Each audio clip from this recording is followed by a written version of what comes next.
இக்கிகை இந்த புத்தகத்தை கேள்விப்படாதவங்க யாருமே இருக்க மாட்டீங்க. ஆனா அது சொல்ற 10 ரூல்ஸ் ஆஃப் லைஃப் என்னன்னு தெரியுமா?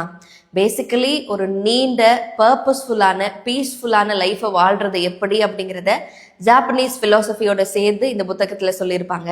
அது என்ன அந்த 10 ரூல்ஸ்னு பார்த்துடலாமா? எப்போதுமே டோன்ட் ஃபில் யுவர் ஸ்டமக். 80% சாப்பிட்டா போதும். லைஃப்ல எதுவா இருந்தாலும் take it slow. Life is not a race. Get in shape daily. ஜென்டிலாகவும் இருக்கணும், கன்சிஸ்டண்ட்டாகவும் இருக்கணும். உங்களோட அடுத்த பர்த்டேக்குள்ளே நீங்கள் விரும்புகிற பாடி ஷேப்போடு இருக்கணும். அப்புறம் ரொம்ப முக்கியமானது, surround yourself with good friends. Smile and acknowledge people. ஏன்னா பாசிட்டிவிட்டி தான் பாசிட்டிவிட்டியை கொண்டு வரும்.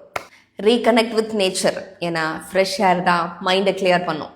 B grateful. ரொம்ப டைனியான விஷயத்துக்கு கூட நம்ம கிரேட்ஃபுல்லாக இருக்கணும். Live in the moment. Past பற்றின வருத்தமோ ஃப்யூச்சர் பற்றின ஆன்சைட்டியோ இருக்கவே கூடாது. எப்போதுமே ஸ்டே ஆக்டிவ், டோன்ட் ரிட்டையர். லாஸ்டா ஃபாலோ யுவர் இக்கிகை. டெய்லி நீங்க காலையில எந்திரிச்சு உங்களுக்கு பிடிச்ச விஷயத்துல வேலை செய்யறதுக்கான ஒரு பர்பஸை உருவாக்கிக்கோங்க. இதுதான் இக்கிகை. இக்கினா லைஃப், கைனா பர்பஸ். என்ன ஃபாலோ பண்ண ஸ்டார்ட் பண்ணிடலாமா?